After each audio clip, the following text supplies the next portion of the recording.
नमस्कार सभी को दोस्तों, आज है 18 नवंबर 2025 और 18 नवंबर 2025 से करंट अफेयर के जितने भी क्वेश्चन बनते हैं उनको आज हम इस क्लास में डिस्कस करेंगे। यह क्लास सभी एग्जामों के लिए महत्वपूर्ण है, तो चलिए क्लास को शुरू करते हैं। पहला क्वेश्चन है, हाल ही में रक्षा मंत्रालय ने INVAR anti tank guided missile के लिए 2095 करोड़ की डील किस संस्था के साथ की है? तो यह डील भारत डायनेमिक्स लिमिटेड के साथ की गई है। बी इसका सही आंसर होगा। इस मिसाइल को T-90 टैंक के लिए परचेज किया गया है। आगे, हाल ही में दलीप ट्रॉफी के 62वें संस्करण का खिताब किस टीम ने जीता है? तो 62वें संस्करण का खिताब ये सेंट्रल जोन ने जीता है। उपविजेता की बात करें तो साउथ जोन इसमें उपविजेता रही है। हाल ही में संयुक्त राष्ट्र सुरक्षा परिषद ने किस देश में शांति स्थापना अभियान समाप्त करने का निर्णय लिया है? तो संयुक्त राष्ट्र सुरक्षा परिषद ने ये लेबनान देश में शांति स्थापना अभियान समाप्त करने का निर्णय लिया है। हाल ही में भारतीय सेना ने युद्ध कौशल अभ्यास 3.0 और अचूक प्रहार अभ्यास का आयोजन कहाँ किया है? तो यह अभ्यास अरुणाचल प्रदेश में किया गया है। हाल ही में ग्लोबल एनर्जी लीडर्स समिट 2025 का आयोजन कहाँ किया जाएगा? तो यह आयोजन ओडिशा के पुरी में किया जाएगा। इसकी थीम होगी powering India, sufficiency, balance, innovation. केंद्र सरकार 5 वर्षीय नशा मुक्त भारत अभियान का समापन कार्यक्रम कहाँ आयोजित करेगा? तो 5 वर्षीय नशा मुक्त भारत अभियान का समापन कार्यक्रम ये अमृतसर में किया जाएगा। हाल ही में G20 नेताओं की बैठक 2025 कहाँ आयोजित की जाएगी? तो यह बैठक जोहान्सबर्ग में आयोजित की जाएगी। इसकी थीम होगी एकजुटता, समानता, स्थिरता। हाल ही में चर्चित सरंडा फॉरेस्ट किस राज्य में स्थित है? तो सरंडा फॉरेस्ट ये झारखंड राज्य में स्थित है। सी इसका सही आंसर होगा। सुप्रीम कोर्ट ने झारखंड सरकार को 90 दिन के अंदर सरंडा फॉरेस्ट के 31,468.25 हेक्टेयर एरिया को Saranda wild life sanctuary notify करने का आदेश दिया है। आगे, हाल ही में भारत के 15वें उपराष्ट्रपति कौन बने हैं? तो 15वें उपराष्ट्रपति ये CP राधाकृष्णन बने हैं। भारत के उपराष्ट्रपति CP राधाकृष्णन का नया सचिव किसे नियुक्त किया गया है? तो नया सचिव ये अमित खरे को नियुक्त किया गया है। हाल ही में चर्चा में रहा बगाना ज्वालामुखी कहाँ स्थित है? तो बगाना ज्वालामुखी ये पापुआ न्यू गिनी में स्थित है। इंटरनेशनल डे फॉर टॉलरेंस हर साल कब मनाया जाता है? तो यह दिन 16 नवंबर को मनाया जाता है। इस दिवस की स्थापना यूनेस्को द्वारा 1995 में की गई थी, ये आपको ध्यान रखना है। हाल ही में भारत और मध्य एशियाई देशों ने कहाँ रणनीतिक साइबर अभ्यास किया है? तो यह अभ्यास नई दिल्ली में किया गया है। हाल ही में तीसरे भारतीय सैन्य विरासत महोत्सव का उद्घाटन कहाँ हुआ है?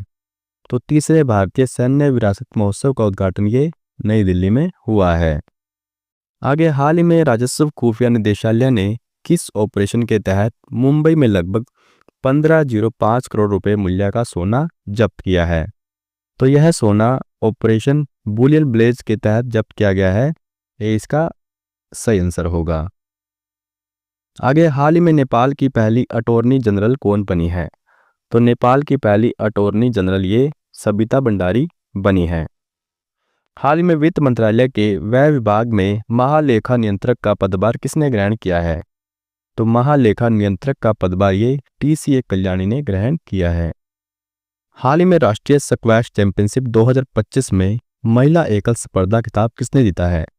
तो महिला एकल स्पर्धा खिताब ये अनाहत सिंह ने जीता है। हाल ही में women's FIH hockey juniors world cup 2025 का आयोजन किस देश में किया जाएगा? तो यह आयोजन चिली देश में किया जाएगा। हाल ही में राष्ट्रीय प्रेस दिवस 2025 कब मनाया गया? तो राष्ट्रीय प्रेस दिवस 2025 ये 16 नवंबर को मनाया गया। हाल ही में शाश्वत खेती समृद्ध शेतकारी को किस राज्य के कृषि विभाग ने अपना नया नारा चुना है? तो शाश्वत खेती समृद्ध शेतकारी को महाराष्ट्र राज्य के कृषि विभाग ने अपना नया नारा चुना है। हाल ही में संकटग्रस्त ओलिव रिडले कछुओं के संरक्षण और तटीय मछुआरा समुदायों का समर्थन करने के लिए किस एप्लीकेशन ने टैग फॉर नेचर पुरस्कार जीता है? तो टैग फॉर नेचर पुरस्कार ये फिशर फ्रेंड ने जीता है। बी इसका सही आंसर होगा। यह application MS Swaminathan research foundation द्वारा विकसित की गई है, जो मछली पकड़ने वाले समुदायों को जानकारी और सहायता प्रदान करता है। आगे, हाल ही में किस पूर्व प्रधानमंत्री को वीर नरसिम्हा राव स्मृति पुरस्कार से सम्मानित किया गया है? तो वीर नरसिम्हा राव स्मृति पुरस्कार से ये डॉक्टर मनमोहन सिंह को सम्मानित किया गया है। आदिवाणी ऐप किस मंत्रालय द्वारा लॉन्च की गई है? तो आदिवाणी ऐप ये जनजातीय कार्य मंत्रालय द्वारा लॉन्च की गई है।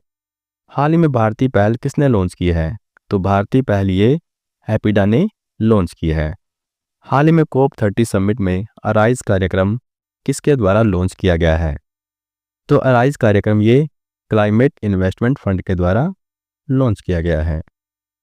हाल ही में राष्ट्रीय विज्ञान संग्रहालय परिषद की जलवायु परिवर्तन गैलरी ऑन द एज को प्रतिष्ठित सीमू सेट पुरस्कार मिला है। इस गैलरी का संबंध किस शहर से है? तो इसका संबंध कोलकाता शहर से है। हाल ही में पानी के नीचे 6000 मीटर की गहराई पर दुनिया की सबसे गहरी अनुसंधान प्रयोगशाला कौन सा देश बनाएगा? तो यह प्रयोगशाला भारत के द्वारा बनाई जाएगी, जो 6000 मीटर की गहराई पर होगी। आगे, हाल ही में किस कंपनी ने कैंसर रोगियों के लिए निःशुल्क और सस्ती बायोमार्कर परीक्षण सेवा शुरू की है? तो सस्ती बायोमार्कर परीक्षण सेवा ये सर्वियर इंडिया के द्वारा शुरू की गई है। सी इसका सही आंसर होगा। आगे, वर्ष 2027 में SCO शिखर सम्मेलन की मेजबानी कौन सा देश करेगा? तो 2027 में SCO शिखर सम्मेलन की मेजबानी ये पाकिस्तान देश करेगा। हाल ही में दोस्ती नामक संयुक्त पहल की घोषणा किसके बीच हुई है? तो दोस्ती नामक संयुक्त पहल की घोषणा ये दिल्ली ओस्लो के बीच हुई है। दोस्ती का मतलब है Delhi Oslo smart transport initiative. हाल ही में जाफना अंतर्राष्ट्रीय क्रिकेट स्टेडियम का निर्माण भारत के किस पड़ोसी देश में किया जा रहा है?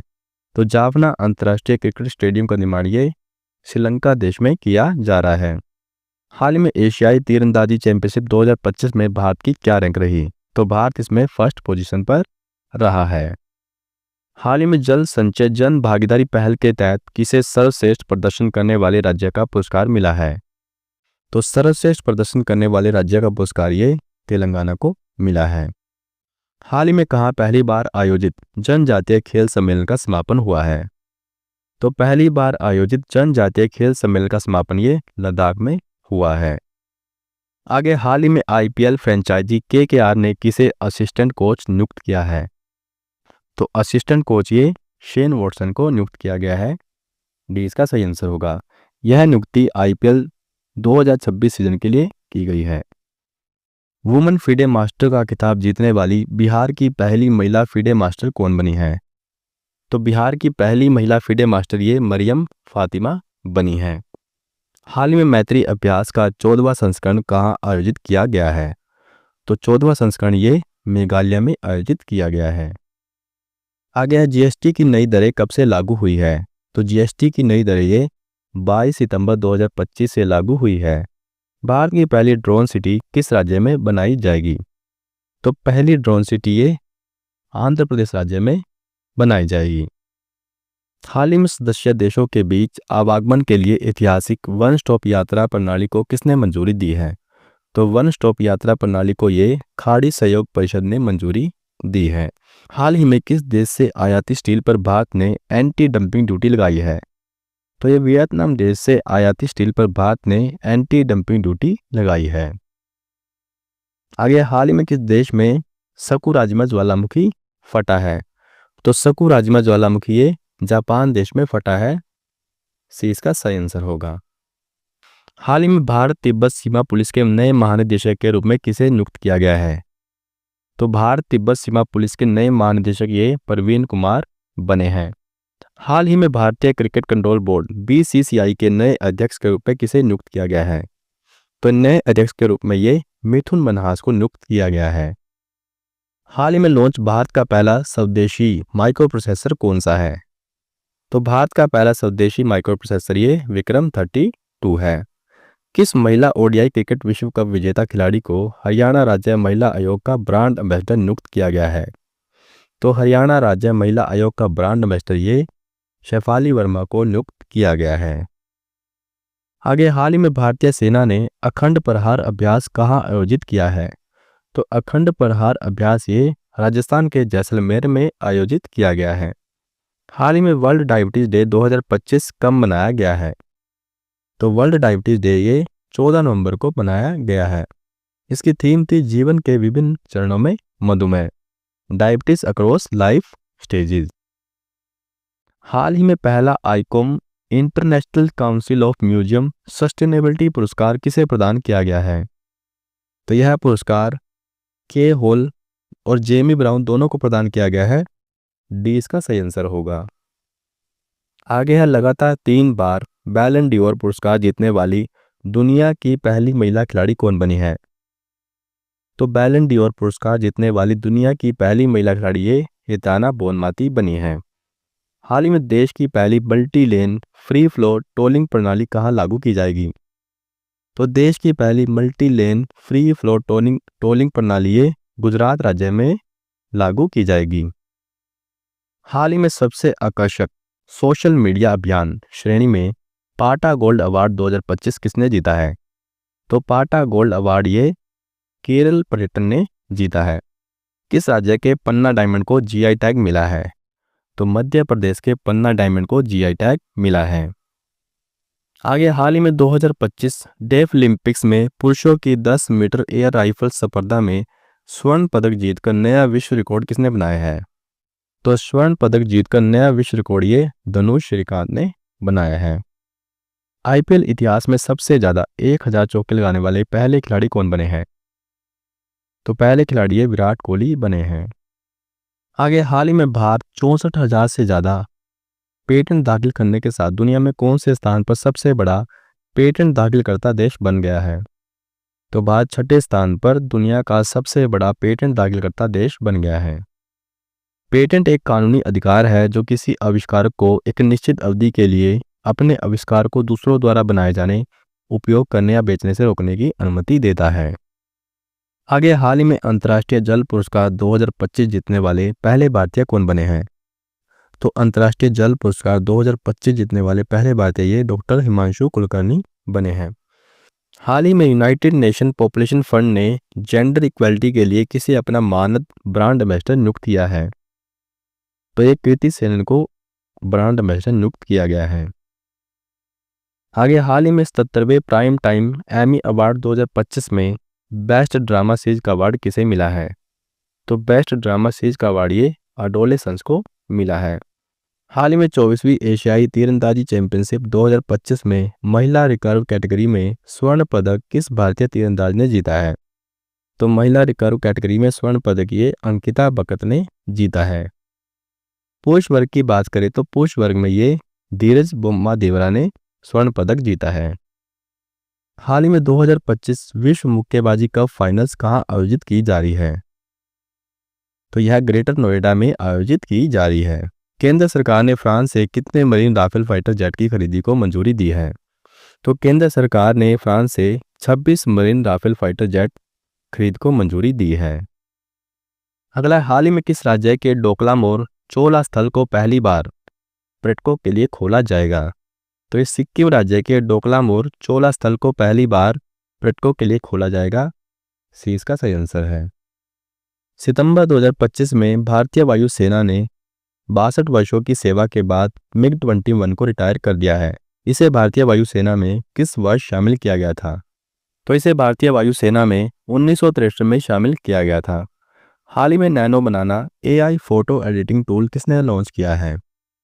तो नैनो बनाना एआई फोटो एडिटिंग टूल ये गूगल ने लॉन्च किया है। हाल ही में 51 फीट ऊंची भगवान राम की प्रतिमा का अनावरण कहाँ किया गया है? तो 51 फीट ऊंची भगवान राम की प्रतिमा का अनावरण ये कनाडा में किया गया है। हाल ही में भारतीय रेलवे ने मालगाड़ियों की सुरक्षा के लिए कौन सी प्रणाली शुरू की है?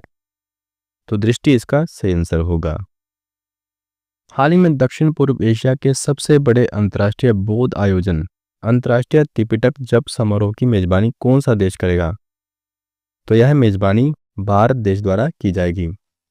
हाल ही में 6ठा बिम्स्टेक समिट 2025 कहाँ आयोजित हुआ जिसमें पीएम मोदी ने हिस्सा लिया?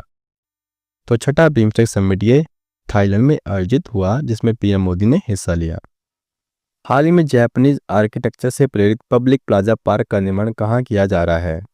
तो पब्लिक प्लाजा पार्क का निर्माण ये प्रयागराज में किया जा रहा है। डी इसका सही आंसर होगा। यह पार्क भारतीय सनातन और जापानी शिंटो परंपराओं के संगम का प्रतीक होगा। हाल ही में छत्तीसगढ़ के किस जिले ने अपनी 75 ग्राम पंचायतों को बाल विवाह मुक्त पंचायत घोषित किया है? तो छत्तीसगढ़ के ये सूरजपुर जिले ने अपनी 75 ग्राम पंचायतों को बाल विवाह मुक्त पंचायत घोषित किया है। हाल ही में किस भारतीय फुटबॉल क्लब को राष्ट्रपति द्वारा प्रेसिडेंट्स कप से सम्मानित किया गया है? तो प्रेसिडेंट कप से ये नॉर्थ ईस्ट यूनाइटेड एफसी को सम्मानित किया गया है। हाल ही में नेपाल के अंतरिम प्रधानमंत्री के रूप में किसे नियुक्त किया गया है? तो नेपाल के अंतरिम प्रधानमंत्री के रूप में ये सुशीला कार्की को नियुक्त किया गया है। हाल ही में ओडिशा के किन दो बीचों को ब्लू फ्लैग सम्मान मिला है? तो ओडिशा के ये सोनापुर और पूरी गोल्डन बीच को ब्लू फ्लैग सम्मान मिला है। हाल ही में लेखा परीक्षा दिवस 2025 कब मनाया गया? तो लेखा परीक्षा दिवस 2025 ये 16 नवंबर को मनाया गया। किस देश ने अगले 2 वर्षों के लिए बिम्स्टेक की अध्यक्षता संभाली है?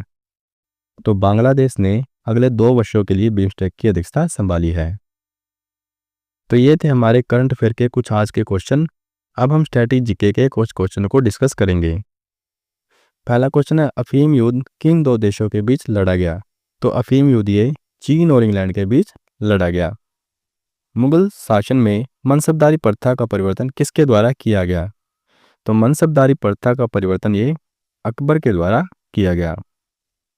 आगे, जर्मनी और पोलैंड के बीच की सीमा रेखा क्या कहलाती है? तो जर्मनी और पोलैंड के बीच की सीमा रेखा ये हिंडनबर्ग रेखा कहलाती है।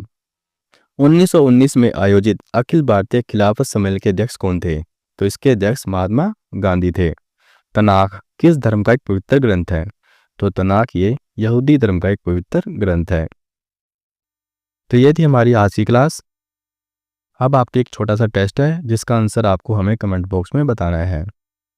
पहला क्वेश्चन है, हाल ही में रक्षा मंत्रालय ने INVAR anti tank guided missile के लिए 2095 करोड़ की डील किस संस्था के साथ की है? अगला है, हाल ही में मैत्री अभ्यास का 14वां संस्करण कहाँ आयोजित किया गया है? आगे, हाल ही में जाफना अंतर्राष्ट्रीय क्रिकेट स्टेडियम का निर्माण भारत के किस पड़ोसी देश में किया जा रहा है? तो इन तीनों का आंसर आपको हमें कमेंट बॉक्स में बताना है। तो ठीक है दोस्तों, मिलते हैं अगली क्लास में। तब तक के लिए जय हिंद, जय भारत।